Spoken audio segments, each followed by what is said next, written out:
올해 우리는 말씀 위에 굳게 서라는 주제를 가지고 한 해를 보내려고 합니다. 성경은 우리의 삶에 정말로 그야말로 중요하고 중요한 존재입니다.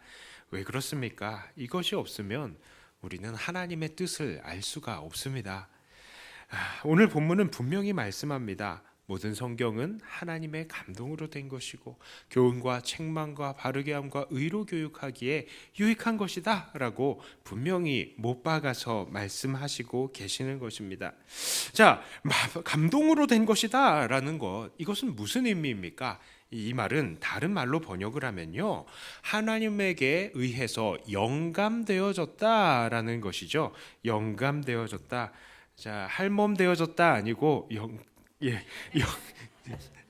제가 이거 하면서도 이 영감이라는 말은요, 그만큼 이 마음에 생각을 주고 영향을 준 것을 이야기를 하는 것입니다. 그러니까 하나님께서 사람들에게 생각나게 하시고 그 마음을 움직이셨다는 말이죠. 그러나 이 단어를 직역을 하면 하나님의 입김으로 이루어진이라는 그런 뜻이 있습니다. 그러니까 이 하나님께서 말씀을 기록하는 데에 직접적으로 말씀을 하셨다라는 것입니다.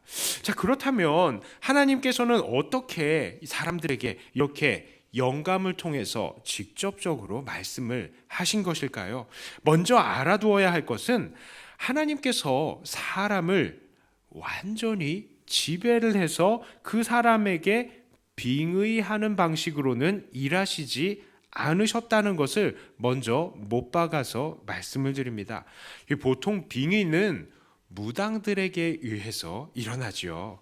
자, 무당은 귀신에게 빙의가 되면 어떤 일이 일어납니까? 갑자기 보통 사람이 갑자기 귀신이 탁 들면요, 오셨군요 하면서 전혀 다른 목소리가 나오고요, 막 작두를 띠고 그런 일들이 일어나죠. 그 이 무당의 인격 자체가 다 감추어져 버리고 빙의된 귀신만 나타내는 것입니다. 그런 식으로 성경이 쓰여졌다고 주장하는 것은 조금 어려운 말로 이야기를 하면 기계적인 영감이다라고 이야기를 하는 거예요. 그러니까 사람이 그냥 하나님의 도구가 되어가지고 자기 의지와는 상관없이 막 이렇게 성경을 썼다라는 것이죠. 하지만 하나님께서는 그렇게 일하시지 않으십니다. 우리 안에 성령님을 생각해 보면 너무나 쉽죠. 우리 안에 성령님, 우리 안에 빙의의 상태로 계신 것이 아닙니다. 우리에게 말씀하시고 설득을 하시는 과정으로 우리를 인도하시죠. 야, 지훈아, 너 그렇게 해서 되겠어? 너 그러다가는 안 될 텐데 계속 우리를 설득하시죠. 그러다가 한 대 딱 치고는 거봐, 안 된다고 했잖아. 우리를 그렇게 설득을 해 가시는 거예요. 그것이 하나님의 일하시는 방법입니다. 성경이 기록될 때의 영감도 마찬가지입니다. 오늘 우리와 함께 계시는 성령님은 그때에도 동일하게 사람들의 마음을 움직이시고 써야 할 말들을 알려주시고 깨닫게 하셔서 성경을 기록하게 하시는 것입니다. 그래서 성경을 기록하는 사람들의 이 지적인 그리고 교육적인 사회적인 수준들을 모두 사용하셔서 이 성경을 기록하게 하는 것이죠. 그러다 보니까 이 성경을 보면 교육 수준이 높은 사람들은 아주 화려하고 아름다운 문장들을 사용해서 사람들에게 감동을 주는 그런 글을 적은 부분들도 있습니다만, 또 어떤 부분들은 아주 투박하고 간결하게 이 문장들을 구성하는 것을 볼 수 있습니다. 이것을 전문 용어로 이야기를 하면 유기적 영감이라고 합니다. 무슨 영감이라고요? 유기적 영감. 아까 전에는 기계적 영감이라고 했어요. 그런데 이제는 유기적 영감이라고 해요. 성경은 이렇게 기계적으로 영감된 것이 아니라 유기적으로 영감된 책입니다. 물론 성경의 많은 부분에서 하나님께서는 그 내용을 직접 불러주셔서 저자들이 그 내용을 받아 쓴 것들도 있어요. 성경을 보면 하나님께서 이 내용을 기록하라라고 하신 부분들이 상당히 많이 나옵니다. 자, 하지만 성경에서는 우리가 예전에 이스라엘에게 역사적으로 일어난 일들을 기록한 내용들도 있고요. 역사들이 있어요. 또한 자기 마음의 기쁨이나 또 슬픔 등의 막 여러 감정들을 노래로 묘사한 시편들과 같은 부분들도 있습니다. 자, 그런데 그런 것들도 하나님의 말씀이 될 수 있을까요? 될 수가 있습니다. 그 이유는 바로 성령님께서 그 사람들의 마음에 기록해야 할 것들을 깨닫게 해주시는 유기적 영감의 방식을 택하셨기 때문입니다. 참고로 요즘 기도를 좀 하신다는 사람들이 자기 자신도 모르는 방언을 한다거나 거기에서 더 나아가서 이제는 거룩한 기록이라고 해서 막 벽에다가 낙서를 하면서 이것은 영서이다 그러면서 막 이렇게 낙서를 하는 사람들이 있어요. 자, 그런데 이것들은 무엇입니까? 이거는 권위가 없는 거예요. 첫째 문제는 성경의 말씀을 하나님의 말씀 위에, 성경의 말씀, 최종 말씀인 하나님의 말씀 위에다가 또 다른 하나님의 말씀의 권위를 두려고 하는 아주 악한 시도입니다. 말씀에다가 말씀을 더하려고 하는 거예요. 또한 이 영서 무슨 방식이에요? 빙의의 방식, 즉 기계적 영감의 방식으로 지금 하나님의 말씀을 자기가 기록했다라고 하는데 말이 안 되는 것이죠. 성령님께서 일하시는 것과 전혀 다른 이 방법을 택한 것입니다. 자, 그런 이 영서의 현상 둘 중에 하나라고 생각을 합니다. 하나는 그 사람이 기도하면서 극도로 흥분한 상태가 되어가지고 잠깐 생각하기를 포기하는 경우가 있어요. 사람이 막 기도하다가 생각을 포기하게 되더라고요. 예, 그러면은 입에서도 계속 할렐루야 랄랄라 방언이 그거예요. 예, 그렇게 나오는 겁니다. 아니면 다른 영의 빙의가 아닐까, 저는 그런 생각을 하기도 합니다. 자, 그런 것들은 하나님의 일하시는 방식을 벗어나서 신뢰할 수 없는 것들입니다. 자, 그런데 여기에서 또 하나의 문제가 있습니다. 그것은 이렇게 유기적인 영감의 방식으로 기록된 성경이 정말 하나님의 영감으로 된 것이 맞느냐라는, 그러니까 성경이 영감된 것 자체에 의문을 가지시는 사람들이 있다는 거예요. 성경은 정말 하나님의 말씀인가의 문제는 우리 신앙생활에 정말 핵심적인 문제입니다. 성경이 하나님의 말씀이 아니면 우리는 성경을 읽을 필요가 없지요. 하나님의 말씀도 아닌데 왜 성경 읽어야 됩니까? 안 그래도 바쁘고 읽을 책들도 많은 이 세상 속에서 말입니다. 또한 이 성경이 하나님의 말씀이 아니면 우리는 그 성경에 기록되어 있는 하나님과 하나님의 모든 뜻들에 대해서도 신뢰할 수 없죠. 그러니까 우리의 신앙생활이 이루어질 수가 없는 것입니다. 자, 그런데 어떤 사람들은 이 성경책이 정말로 하나님의 말씀이 아니라 사람이 지어낸 신화라고 이야기를 하는 겁니다.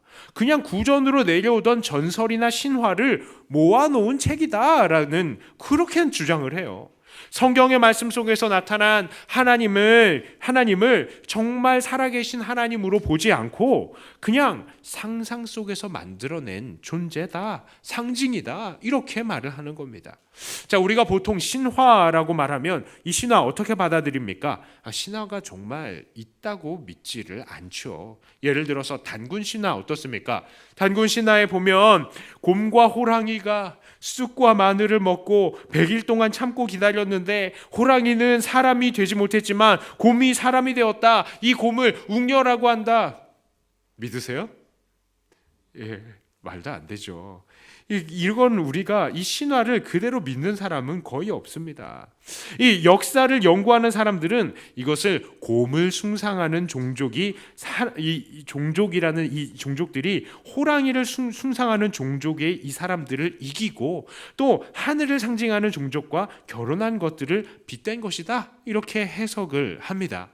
자, 그런데 성경을 신화처럼 생각하는 사람들은 성경에 대해서도 이런 단군 신화를 대하는 것 같은 똑같은 접근을 하는 거예요. 그러니까 성경은 옛날 옛적에 호랑이 담배 피던 시절에 있었던 신화이기 때문에 이 성경의 배경이 되었던 진짜 이야기들을 파악하려면 성경의 모든 기적들을 사실이 아니라는 것을 깨달아야 된다라는 것입니다. 그래서 성경을 보아도 사실은 그런 기적이 일어난 것이 아닌데 이스라엘 백성들이 듣고 힘내고 자부심을 가지라고 그런 성경을 그렇게 기록해 놨다는 거예요. 그러니까 우리가 잘 아는 출애굽기의 내용도 이런 겁니다.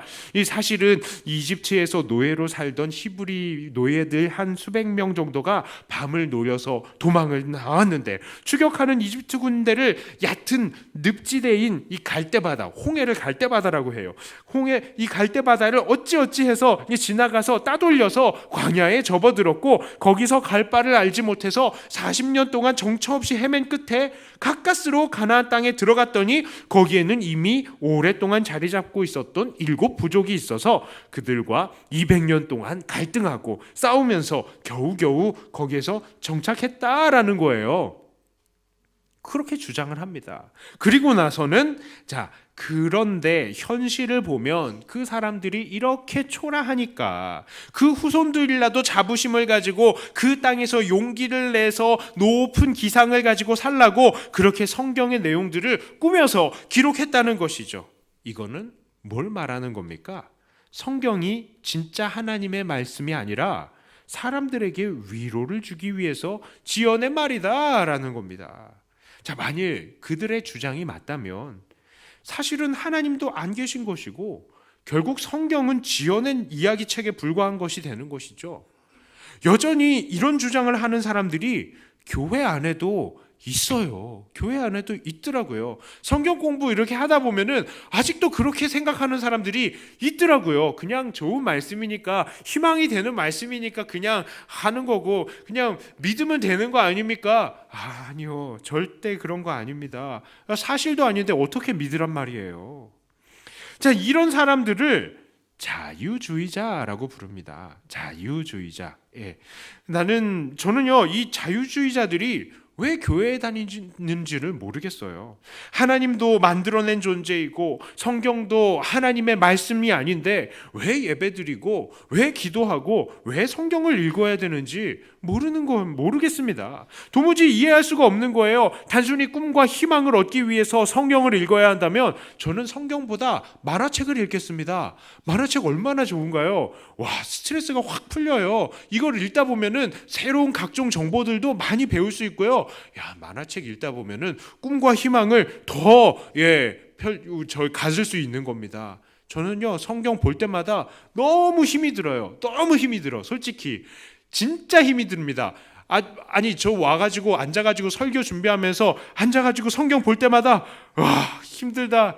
이게 생각을 해야 되는 게 신학적인 거, 역사적인 거, 문법적인 거, 문예적인 거, 그런 모든 법칙들을 다 생각하면서 읽으려고 하니까 골치가 아픈 거예요. 골치가. 성경책 읽는 게 저는 너무 골치가 아파요. 그런데 정말 이렇게 성경의 역사성을 믿지 않는 이 자유주의자들이 아직까지도 우리들 주변에 있는 것입니다. 그런데 만일 여러분들의 주변의 사람들이 여러분들에게 이렇게 이야기를 하는 거예요. 성경 그거 지어낸 거야. 성경 진짜 하나님 말씀 아니야 라고 하면 여러분들은 어떻게 대답을 하시겠습니까? 뭐라고 대답을 하실 건가요? 그렇다면 정말 성경이 하나님의 이 역사적인 기록들을, 역사적인 사실들을 기록한 이 하나님의 말씀이다. 이게 증거가 있습니까? 그 증거는요, 여러 가지가 있겠죠. 여러 가지로 학자들도 여러 가지 이야기를 합니다. 그런데 우리가 다 일일이 그걸 다 어떻게 기억합니까? 저는 한 가지만 말씀드리고 싶습니다. 그것은 바로 예수 그리스도인 것입니다. 예수님이 바로 이 성경이 하나님의 말씀이라는 사실을 증거해 주세요. 왜냐? 성경은 예수님을 계시하기 위해서 주어진 것이고 예수님을 증거하는 책이기 때문입니다. 예수님께서는 역사 속에서 오셔서 역사 속에서 죽으시고 역사 속에서 부활하셨습니다. 그것이 사실이라는 것은 당시의 제자들뿐만 아니라 주변에 정말 많은 사람들이 그 사실을 증거하고 있습니다. 그렇다면 예수님께서는 왜 죽으셨죠? 분명히 예수님께서는 안 죽으실 수도 있으셨습니다. 아무런 잘못이 없었거든요. 죽음의 위협을 피할 수도 있었습니다. 본디오 빌라도 앞에서도 나 잘못한 거 없어요 라고 변명만 하면 그냥 사실 수도 있었어요. 그러나 예수님께서는 굳이 죽으시겠다고 늘 말씀하셨고 그렇게 죽으시고 부활하셨습니다. 그런데 왜 죽으시겠다고 하셨습니까? 왜요? 예수님께서는요, 생전에 우리의 죄를 위해서 죽으시겠다고 늘 말씀하셨죠. 죄를 위해서 죽으시겠다. 자, 그러면 여기서 중요한 게 있습니다. 사람의 죄는 어디에서 왔죠? 그것은 바로 이 구약 성경이 말하고 있는 아담과 하와의 범죄부터 최초로 죄가 나온 것, 그걸 이야기를 하는 거예요. 그러나 만일 이것이 사실이 아니라면 예수님께서는 분명히 거기에 대해서 이야기를 하셨어야죠. 그런데 이야기하지 않으셨습니다. 예수님께서는요, 구약의 모든 내용들을 부정하지 않으셨어요. 예수님께서는 그 모든 것들이 사실이라는 것을 이야기를 하시고 죽으신 것입니다. 구약의 모든 내용들이 호랑이 담배 피던 시절에 지어내서 말한 것이 아니라는 것이죠. 구약의 내용이 모두 그냥 교훈적인 사실이 아니라 바로 하나님께서 정말 우리를 위해서 이 예수님을 계시하기 위해서 처음부터 영감해서 말씀하신 그 내용이라는 것입니다. 그 증거예요. 예수님의 죽으심, 그것을 보면 우리는 다 알 수 있는 것입니다. 자, 이렇듯이 구약이 하나님의 말씀이라는 증거는 너무나도 간단합니다. 그것은 바로 예수님께서 성경대로 오셨고 성경대로 죽으시고 성경대로 부활하셨기 때문입니다. 구약 성경은 인류의 창조와 타락을 설명하고 그 타락한 인류를 하나님께서 어떻게 구원하시는지를 보여주시고 장차 그 인류를 구원하실 메시아이신 예수님을 미리 예언해주고 있는 것입니다. 그래서 신약 성경을 보면요, 예수님의 이런 행동들은 구약의 이런저런 말씀을 이루시기 위함이다 라고 친절하게 설명하는 부분들이 있습니다. 정말 그렇습니다. 예수님께서는 구약 성경에 약속된 대로 오셨고 죽으시고 부활하셨습니다. 그 중에 대표적인 구절 한 구절만, 한 구절이 아니죠, 한 부분만 저는 여러분들이랑 함께 읽었으면 좋겠어요. 그 내용은 이사야서 53장의 말씀입니다. 자, 53장, 이사야서 53장의 말씀을 보여주세요. 저와 여러분들이 이 부분들을 교독했으면 좋겠습니다. 나와요? 저부터 읽습니다. 우리가 전한 것을 누가 믿었느냐? 여호와의 팔이 누구에게 나타났느냐?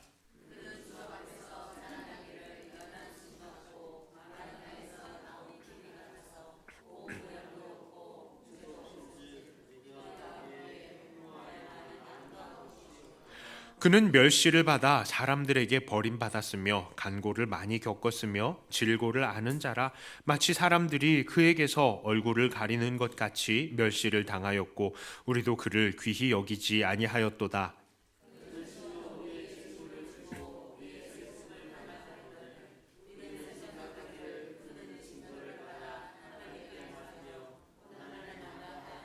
그가 찔림은 우리의 허물 때문이요 그가 상함은 우리의 죄악 때문이라. 그가 징계를 받음으로 우리는 평화를 누리고 그가 채찍에 맞음으로 우리는 나음을 받았도다.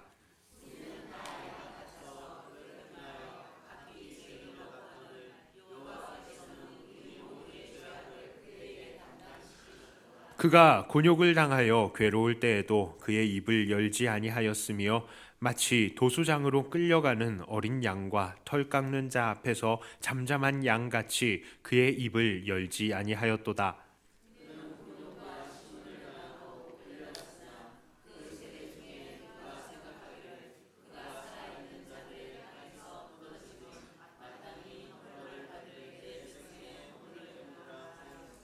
그는 강포를 행하지 아니하였고 그의 입에 거짓이 없었으나 그의 무덤이 악인들과 함께 있었으며 그가 죽은 후에 부자와 함께 있었도다.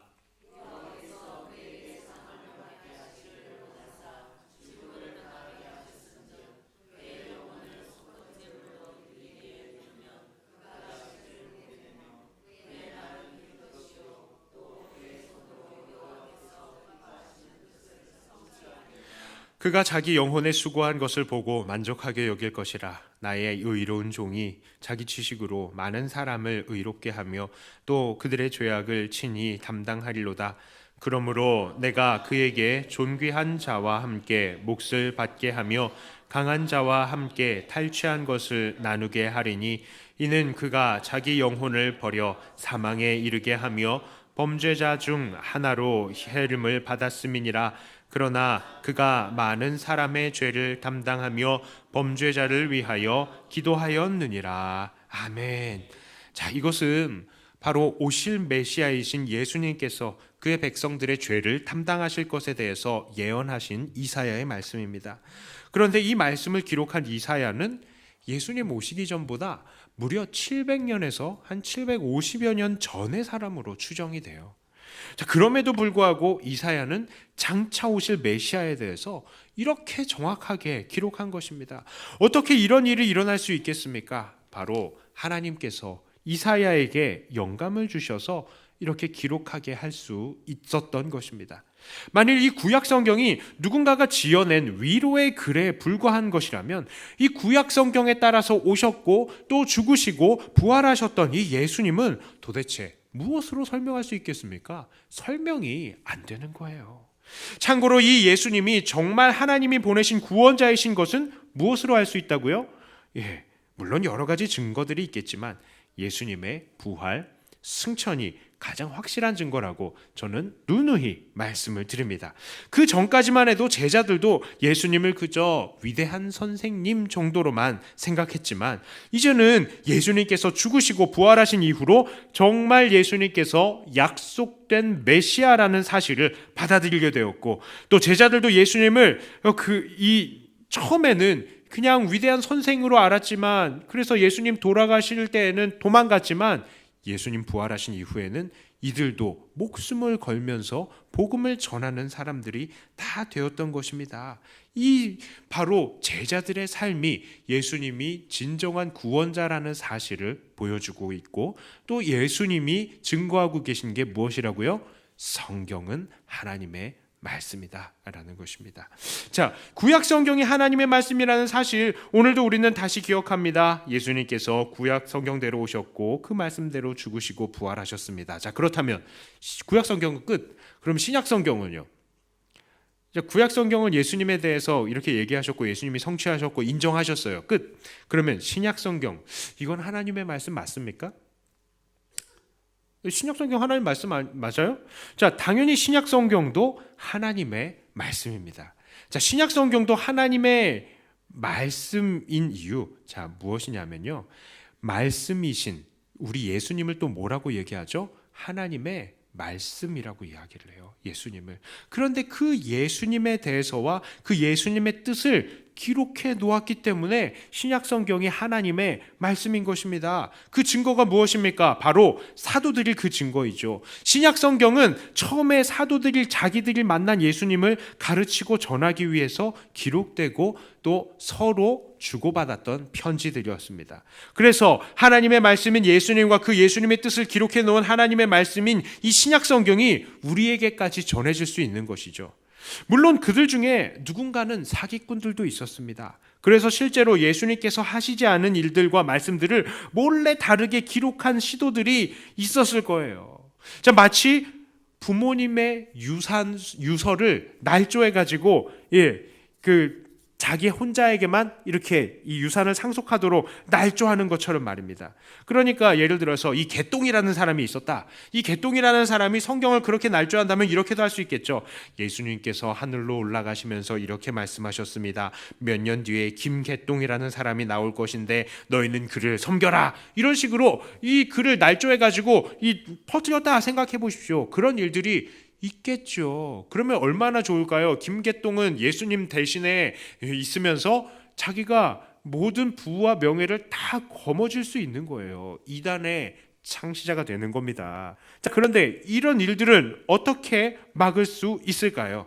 자, 바로 믿음의 선배들, 우리 사도들이 그런 것들을 다 판단했던 것입니다. 감사하게도 당시에는 예수님을 직접 만났던 사도들이 살아 있었던 것이죠. 그렇기 때문에 당시 교회는 시중에 돌아다니던 이 성경들의 내용이 정말 사실인지 아닌지를 다 판단할 수 있었고요. 사도들 중에 가장 오래 살았던 사도 요한이 그 중요한 역할을 제일 크게 담당을 했습니다. 그래서 우리는 구약 39권, 신약 27권, 합의 66권, 39, 27, 합의 66.